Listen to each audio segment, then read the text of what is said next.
que não tem essa sexualidade associada à agressividade.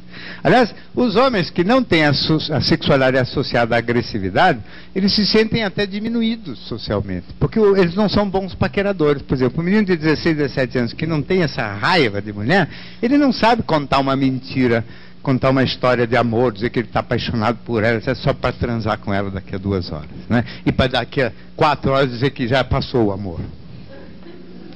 Essa cara de pau é privilégio do cara que tem raiva de mulher.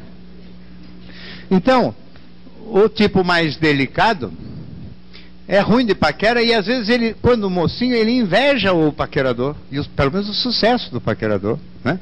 E ele não percebe que ele, na verdade, é um ser moralmente talvez um pouco mais sofisticado, que ele não fez esta associação, que ele não tem raiva de mulher, apesar de sentir desejo por ela. Esse tipo, por exemplo, tem muito mais facilidade de se encantar por uma mulher onde as afinidades predominam, porque quando eu falei que tem o fator de irritação e o de encantamento, o fator de encantamento são as afinidades. E o fator de irritação são as diferenças, né? Na nossa cultura, afinidades encantam e diferenças irritam. Então, os fatores de encantamento podem ser muito maiores do que os fatores de irritação, porque as afinidades podem ser maiores, se o indivíduo não precisar de uma cota de raiva da mulher para poder se sentir atraído sexualmente por ela. Evidentemente que isso já vai definir uma qualidade muito melhor da relação afetiva, porque ele não vai necessitar de se irritar com a mulher para desejá-la. Essa coisa de se irritar para desejá-la, todo mundo sabe que o sexo muito frequentemente se alimenta, por exemplo, de brigas, né? O sexo se alimenta de insegurança, de ciúme. Sempre são fatores em que o indivíduo está irritado ou botando em dúvida a dignidade da outra pessoa, né? E aí o desejo parece que sempre aumenta, né?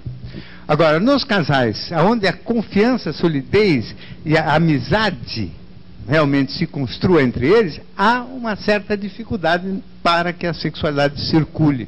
Esta dificuldade, ela pode perfeitamente ser superada, né? Ela não é, volto a insistir, um mandamento, é só uma tendência, porque como a cultura não privilegia essa associação do sexo à agressividade, ao amor, né? A associação do sexo ao amor não é privilegiada, ela precisa ser um pouco cultivada. Depende também muito da mulher, né? Principalmente a longevidade da relação afetiva depende muito da mulher, porque eu acho, e também infelizmente não dá para falar isso aqui em 2 minutos, porque o sexo no casamento e nas relações longas é um tema sozinho para vários cafés, né? Mas eu acho o seguinte: se as pessoas entendem que o sexo e o amor são coisas diferentes, por exemplo, né? Entendem que o sexo é um fenômeno mais pessoal do que interpessoal, olha que coisa, né? Desde a infância e é sempre, né? E que a minha mulher, quanto mais ela for a minha amada, menos tesão eu terei por ela, falando claro. E se ela conseguir naquele momento dar intimidade sexual, né? Uma mágica de deixar de ser por uns instantes a minha mulher amada e ser uma mulher qualquer, todo mundo sabe o que eu estou falando, né? Por exemplo, quer dizer, sabe não, mas pressente, por exemplo, quando um casal casado há tempo, já até meio enjoado um do outro, vai no motel, o simples fato de ir no motel recria uma atmosfera.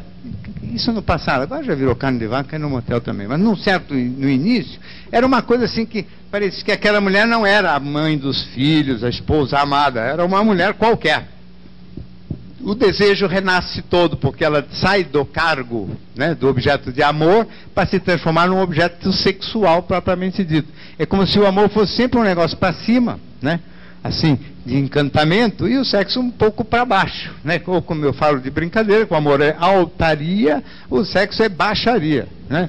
Então, é preciso que, ao se compreender isso, né, na hora do sexo se muda o canal, desqualificando momentaneamente o clima amoroso e criando um clima erótico, que é de baixaria.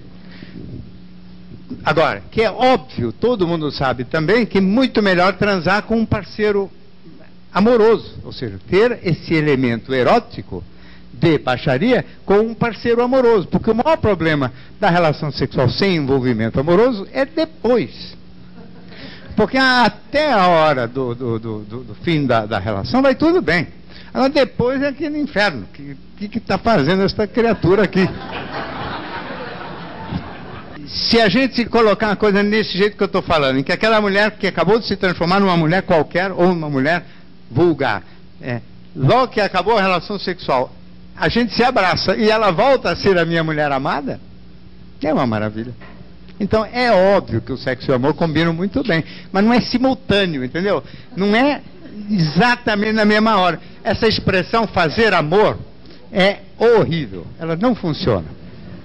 Sabe, amor não se faz, amor é uma sensação de aconchego. E a gente tem relação sexual, que não é amor, e que é perfeitamente possível de amar e ter relação sexual com a mesma pessoa. Mas na hora da relação sexual não é amor, é sexo. E sexo é outro canal. Entendido isso, a vida sexual de um casal pode ser rica, e muito rica, pela vida inteira.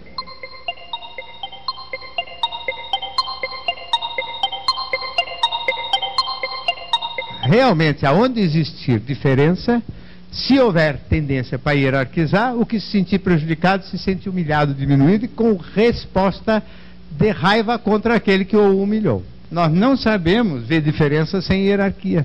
Por que a gente não aprende a pensar em diferença como uma coisa só diferente, sem hierarquia, né?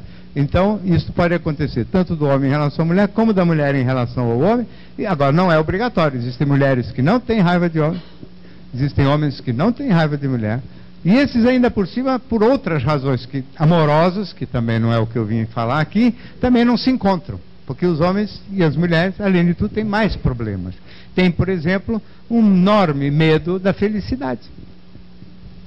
O medo da felicidade, que é um assunto que faz 23 anos que eu comecei a falar, né, gera uma enorme tendência das pessoas que se amam verdadeiramente não ficarem juntas. E o medo da felicidade é engraçado, né? Porque a felicidade parece que atrai tragédia. Todo mundo tem essa sensação. Como você está? Tudo bem? Tem que bater na madeira. Como se houvesse a necessidade de um ritual de proteção contra alguma ira que se volta contra a gente porque a gente está feliz, né? Este pensamento supersticioso, que também é universal, né, mostra que nós todos temos medo da felicidade. E se alguma coisa traz felicidade muito intensa, é o encaixe amoroso para valer. As pessoas, quando chegam nesse encaixe amoroso, sempre arrumam uma desculpa para cair fora, né? E é o caso das paixões.